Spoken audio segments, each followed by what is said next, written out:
নমস্কার বন্ধুরা, আজকে আমি পেঁপে আলু দিয়ে দারুণ স্বাদের একটা রেসিপি আপনাদের সঙ্গে শেয়ার করব। সম্পূর্ণ নিরামিষ পেঁপে আলুর তরকারি তো আপনারা অনেক রকমভাবে বানিয়ে খেয়েছেন, কিন্তু একবার আমার মতো করে এইভাবে একবার পেঁপে আলুর তরকারি বানিয়ে দেখুন। গরম ভাত কিংবা রুটির সঙ্গে খেতে কিন্তু অসাধারণ লাগে। তার জন্য এখানে আমি একটা মিডিয়াম সাইজের পেঁপে এইভাবে পরিষ্কার করে ছুলে আর কেটে নিয়েছি। এখানে ছোট ছোট দুটো আলু এইভাবে কেটে নিয়েছি। এবার প্রথমে পেঁপে আর আলুটা একটুখানি আমি ভাপ দিয়ে মানে একটুখানি সিদ্ধ করে নেব।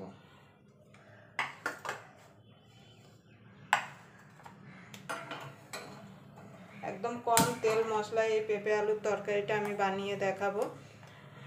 তার জন্য আপনারা পুরো ভিডিওটা দেখবেন, আশা করি আপনাদের ভালো লাগবে। যদি পেঁপে আলুর এই নিরামিষ রেসিপিটা আপনাদের ভালো লেগে থাকে তাহলে অবশ্যই একটা লাইক করে দেবেন, আর আমার চ্যানেলে নতুন বন্ধু হয়ে থাকলে অবশ্যই চ্যানেলটা সাবস্ক্রাইবার করে আমার পাশেই থাকবেন, আর পাশের বেল আইকনটা অবশ্যই বাজিয়ে দেবেন আমি যখন কোনো নিত্য নতুন রেসিপি আপলোড করব সবার আগে পাওয়ার জন্য। অনেকেই আছে পেঁপে খেতে একদম পছন্দ করেন না, কিন্তু এইভাবে যদি একটুখানি পেঁপেটা যদি গরম জলে একটুখানি ফুটিয়ে নেন তাহলে যে পেঁপের যে একটা কাঁচা গন্ধ থাকে সেটা কিন্তু চলে যাবে। এবার এটাকে আমি মিনিট দুয়েক মানে ফুটিয়ে নেব। দেখুন বন্ধুরা, পেঁপে আলুটা সিদ্ধ মানে আমি গরম জলে মিনিট দুয়েক ফুটিয়ে নিয়েছি। এবার নামিয়ে রাখবো। এবার একটা কড়াই বসিয়ে দেবো। এবার কড়াইটা গরম হওয়া পর্যন্ত অপেক্ষা করব।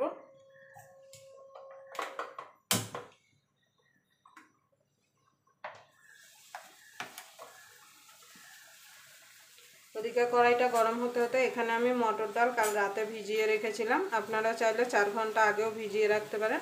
সেটাকে আমি মিক্সিতে দিয়ে বেটে নিয়েছি, আপনারা চাইলে শিলনোড়ায়ও বেটে নিতে পারেন। এবার এই মটর ডালের মধ্যে দিয়ে দেবো স্বাদ মতো নুন, একটুখানি হলুদ গুঁড়ো। ডালটা কিন্তু যখন আপনারা বাটবেন মিক্সিতে বেশি জল দেবেন না, তাহলে কিন্তু বড়াগুলো ভালো হবে না।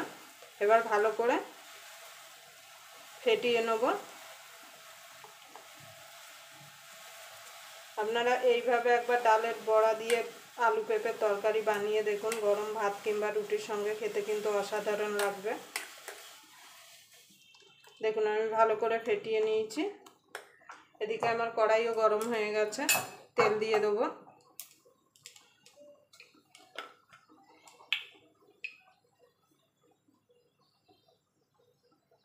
পেঁপের তরকারি তো আপনারা অনেক রকমভাবে বানিয়েছেন, একবার এইভাবে বানিয়ে দেখুন। দেখুন বন্ধুরা, আমি কড়াইতে তেল দিয়ে দিয়েছি।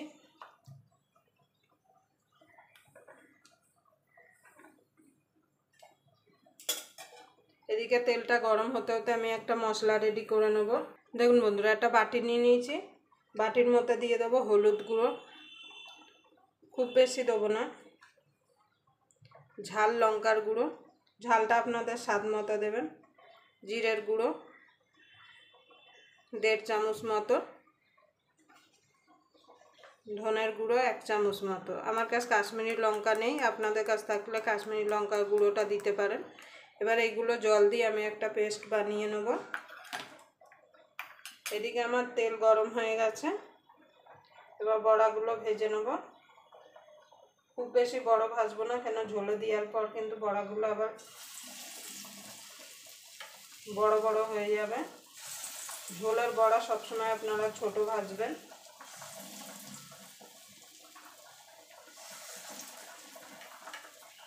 এইভাবে সব বড়াগুলো আমি দিয়ে দেবো।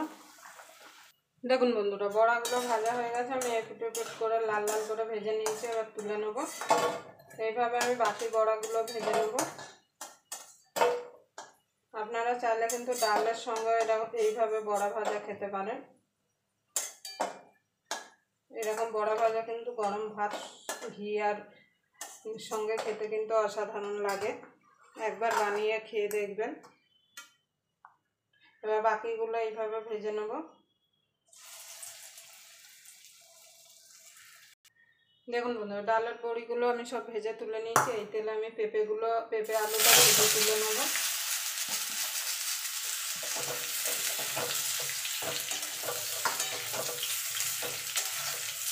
এইরকম পেঁপেটা সিদ্ধ করতে হবে। দেখুন এবার পেঁপেটা আলুটা একটুখানি ভেজে নেব।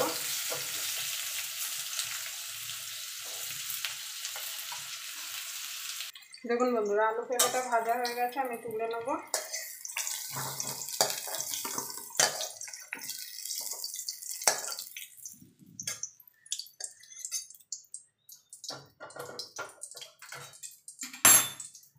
এই তেলের মধ্যে আর একটু তেল দিয়ে দেবো।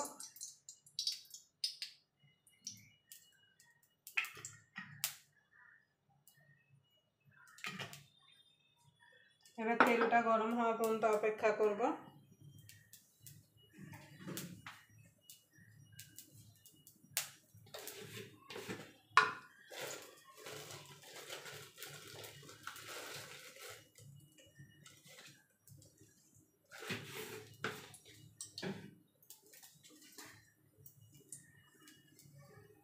দেখুন বন্ধু তেলটা গরম হয়ে গেছে, দিয়ে দেবো দুটো তেজপাতা,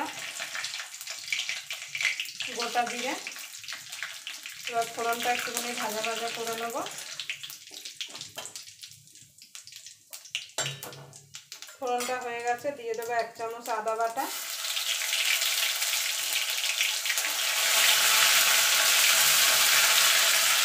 সামান্য একটুখানি নুন দিয়ে দেবো যাতে আদাটা শুকতে গায়ে না আসে, মানে তেলটা শুকতে গায়ে না আসে। একটুখানি নাড়াচাড়া করে নেব। এখানে যে মশলাটা গুলে রেখেছিলাম সেটা দিয়ে দেবো।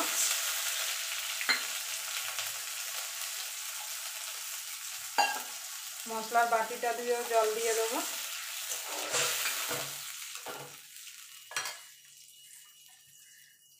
স্বাদ মতো নুন দিয়ে দেবো।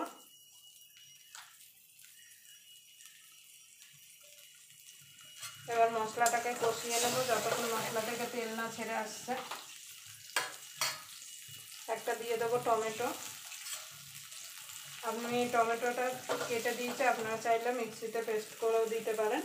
এবার এটাকে যতক্ষণ তেল না ছেড়ে আসছে ততক্ষণ কষিয়ে নেব। দেখুন বন্ধুরা মশলা থেকে তেল ছেড়ে দিয়েছে, তার মানে আমার মশলাটা কষানো হয়ে গেছে। এবার দিয়ে দেবো পেঁপে আলুটা, দিয়ে ভালো করে কষিয়ে নেব মশলার সঙ্গে, যাতে পেঁপে আলুর মধ্যে সব মশলাগুলো ঢুকে যেতে পারে।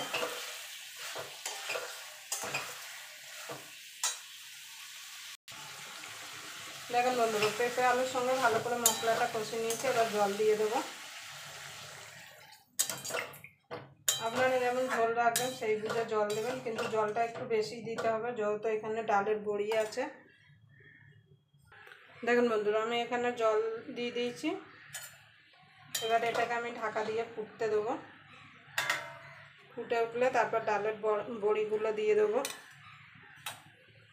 দেখুন বন্ধুরা ঝোলটা ফুটে গেছে, এবার ডালের বড়িটা দিয়ে দেবো। দেখুন পেঁপে আলু সব আমার সিদ্ধ হয়ে গেছে। দেখুন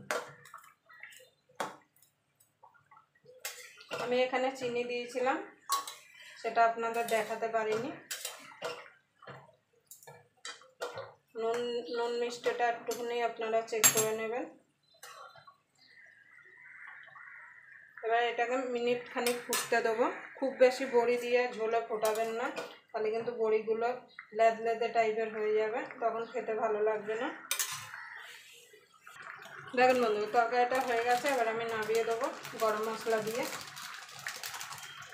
আপনারা চাইলে এখানে ঘিও দিতে পারেন।